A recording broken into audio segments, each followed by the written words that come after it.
اللہ کو اس دعا کے الفاظ بہت عزیز ہیں، بس ہمیں اس کے ذریعے اللہ سے مانگنے کے ڈھنگ سیکھنے ہیں۔ اور پھر یہ شفا بھی ہے، ہر بیماری کے لیے شفا ہے۔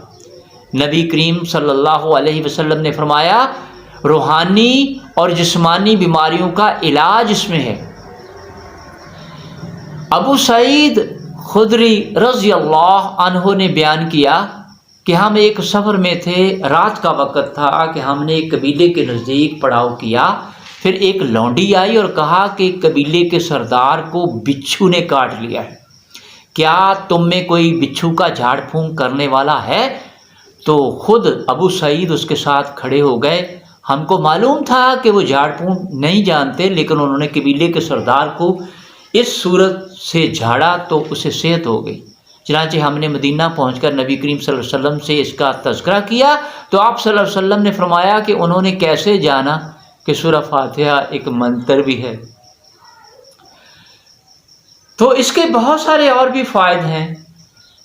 حدیث مبارک ہے کہ حضرت صلی اللہ علیہ وسلم نے فرمایا کہ سورہ فاتحہ ہر بیماری کے لیے شفا ہے۔ حضرت صلی اللہ علیہ وسلم کے عہد مبارک میں ایک موقع پر ایک صحابی نے ایک سانپ ڈسے شخص پر اس صورت سے دم جھاڑا کیا تو اسے شفا مل گئی۔ حضرت ابی ابن کعب رضی اللہ عنہ سے روایت ہے کہ ایک دیہاتی نے حضرت صلی اللہ علیہ وسلم سے عرض کی کہ حضرت میرے بیٹے کو تکلیف ہے۔ آپ صلی اللہ علیہ وسلم نے پوچھا کہ کیا تکلیف ہے؟ اس نے کہا کہ اسے آسیب ہے۔ آپ صلی اللہ علیہ وسلم نے فرمایا کہ اسے میرے پاس لے آؤ۔ چنانچہ وہ لے آیا تو آپ صلی اللہ علیہ وسلم نے اسے اپنے سامنے بٹھایا اور اس پر سورہ فاتحہ اور دیگر آیات سے دم کیا تو وہ لڑکا اٹھ کھڑا ہوا، گویا کہ اسے کوئی تکلیف ہی نہ تھی، ایسے ہو گیا۔ سورہ فاتحہ کو کثرت سے پڑھنا ثواب بھی ہے اور اللہ کی رضا سے بلا شبہ یہ ہر مسئلے کا حل بھی ہے۔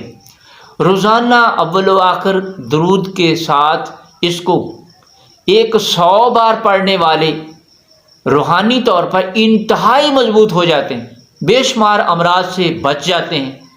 اور پھر یہاں ایک سوال بھی پیدا ہوتا ہے کہ آج بھی ایسا کیا ممکن ہے جب کہ ہم دور حاضر کی گردشوں کا شکار ہو کر لاتعداد مسائل و مصائب میں بری طرح سے گر چکے ہیں، اور اگر ممکن ہے تو پھر ہم اپنے مسائل کا حل سورہ فاتحہ سے نہیں کرواتے؟